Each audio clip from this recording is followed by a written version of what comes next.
नमस्कार दोस्तों, स्वागत है आपका हमारे इस चैनल में। अगर आप रेलवे ग्रुप डी 2025 का तैयारी कर रहे हैं तो आपको पता होना चाहिए कि मैथ का जो सब्जेक्ट है वो सबसे महत्वपूर्ण और स्कोरिंग सेक्शन है।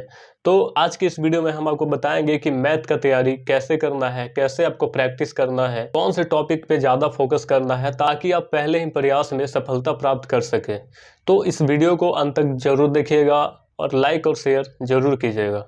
मेरे भाई, जो टिप्स आपको बताने वाले हैं हम भी इसी टिप्स को फॉलो करते थे, जिसके वजह से आज रेलवे में जॉब कर रहे हैं। तो दोस्तों, सबसे पहले हम मैथ का सिलेबस को समझते हैं कि किन किन टॉपिक से प्रश्न पूछे जाते हैं। तो इनमें देखिए ये सारे टॉपिक से क्वेश्चन पूछे जाते हैं, जैसे number system, simplification, ratio and proportion, percentage, profit and loss, time and work. Time and work एक ऐसा टॉपिक है जिससे सबसे ज़्यादा क्वेश्चन पूछा जाता है, 2 से 3, कभी कभी 3 से 4 क्वेश्चन ही पूछा जाता है। तो इस टॉपिक को सबसे अच्छा से पढ़ना है आपको। इस टॉपिक का जितना भी बेसिक कॉन्सेप्ट है उसको अच्छे से क्लियर करना है।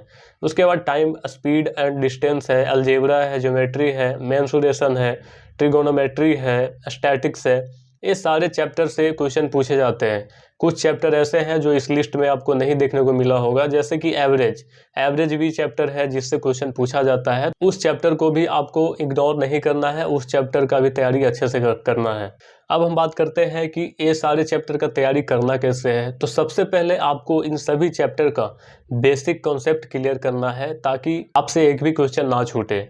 जैसे कि आप फार्मूला को याद कीजिए, जैसे परसेंटेज अगर आप पढ़ रहे हैं तो उसमें जितना भी फॉर्मूला उसको याद कीजिए। अगर शॉर्ट ट्रिक लग रहा है उसमें तो शॉर्ट ट्रिक भी याद कीजिए, तभी आप सोल्व कर पाइएगा कम समय में। मेंसुरेशन पढ़ रहे हैं तो उसमें शॉर्ट ट्रिक्स नहीं लगता है, तो उसमें आपको फॉर्मूला रटना पड़ेगा। अगर फॉर्मूला आपको याद नहीं है तो क्वेश्चन आपसे सोल्व नहीं हो पाएगा। ठीक उसी प्रकार सभी चैप्टर का आपको बेसिक कॉन्सेप्ट क्लियर करना है। उसके बाद आपको बेसिक जो क्वेश्चन है, जैसे हल्का हल्का क्वेश्चन है, उसको सोल्व कीजिए। उसके बाद अपना धीरे धीरे लेवल बढ़ाइए, मॉडरेट, उसके बाद हाई लेवल का क्वेश्चन सोल्व कीजिए। दोस्तों, जब हम रेलवे ग्रुप डी का एग्जाम दिए थे 2022 में, तो मेरा 25 में से 24 क्वेश्चन सही हुआ था मैथ में, क्योंकि हमारा इंटरेस्ट शुरू से ही मैथ में ज़्यादा रहा था। तो मैथ में हम ज़्यादा टाइम देते थे और ज़्यादा मैथ का क्वेश्चन सोल्व करते थे, जिसके वजह से 25 में से 24 सही हुआ था। एक माइनर मिस्टेक की वजह से गलती हुआ था, वो भी गलती नहीं होता। और एक जरूरी बात है कि आप एग्जाम में टाइम का मैनेजमेंट बहुत ज़्यादा मायने रखता है। तो टाइम का मैनेजमेंट करने के लिए आपको कैलकुलेशन फास्ट करना पड़ेगा, तभी आप टाइम का मैनेजमेंट कर पाएंगे। मेरे भाई, जब आपका बेसिक कॉन्सेप्ट क्लियर हो जाएगा उसके बाद आप प्रीवियस ईयर का क्वेश्चन लगाइए। प्रीवियस ईयर का क्वेश्चन जब लगाएंगे तो आपको पता चलेगा कि किस टाइप का क्वेश्चन पूछा जाता है, किस लेवल का क्वेश्चन पूछा जाता है, क्या आप जो पढ़ रहे हैं उससे रिलेटेड क्वेश्चन पूछा जाता है कि नहीं पूछा जाता है। ये सारी चीज़ आपको तब पता चलेगा जब आप प्रीवियस ईयर का क्वेश्चन लगाएंगे। प्रीवियस ईयर का क्वेश्चन जैसे 2018 में एग्जाम हुआ था, 2019 वाले वैकेंसी का एग्जाम 2022 में जो हुआ था, वो सारे क्वेश्चन का कलेक्शन एक ही बुक में मिलता है मार्केट में। किसी न किसी पब्लिकेशन का बुक आता है मार्केट में, वो आप लेके प्रैक्टिस कीजिएगा। फिर उसके बाद सप्ताह में आपको 2 से 3, कम से कम 3 तो लगाना है मॉक टेस्ट लगाने के बाद उसका एनालिसिस कीजिए। एनालिसिस जब कीजिएगा तो उससे पता चलेगा कि आपका जो क्वेश्चन गलत हो रहा है, किस चैप्टर से क्वेश्चन गलत हो रहा है। जो क्वेश्चन गलत हुआ है उसका चैप्टर को फिर से आप रिविजन कीजिए।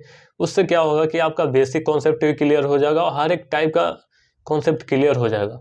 आने वाले अगले सेट में आपका उस चैप्टर से रिलेटेड जो भी क्वेश्चन रहेगा उसको आप सोल्व कर दीजिएगा। ये आपको बेनिफिट मिलेगा मॉक टेस्ट लगाने के बाद और एनालिसिस करने के बाद। उसके बाद मेरे भाई, सबसे ज़रूरी बात कि आपको डेली 20 से 30 क्वेश्चन मैथ का सोल्व करना है, चाहे वह एसएससी का हो या फिर रेलवे का हो। आपको डेली 20 से 30 क्वेश्चन सोल्व करते रहना है। यही नियमित रिवीजन आपको एक हाई लेवल का तैयारी करवा देगा। जब आपका एग्जाम आएगा उस समय तक आपका एक अच्छा प्रिपरेशन हो जाएगा और आप पहले ही प्रयास में एग्जाम को क्रैक कर देंगे। तो दोस्तों, जैसा हमने बताया कि मैथ का जो सब्जेक्ट है वो स्कोरिंग सेक्शन होता है रेलवे ग्रुप डी के एग्जाम में। तो जो हमने टिप्स बताया, अगर उसको आप फॉलो करते हैं या फिर सही रणनीति के साथ आप तैयारी करते हैं तो आप फाइनल एग्जाम में अच्छा स्कोर कर पाइएगा, जिससे कि आपका सिलेक्शन लेने में बहुत ही मदद मिलेगा।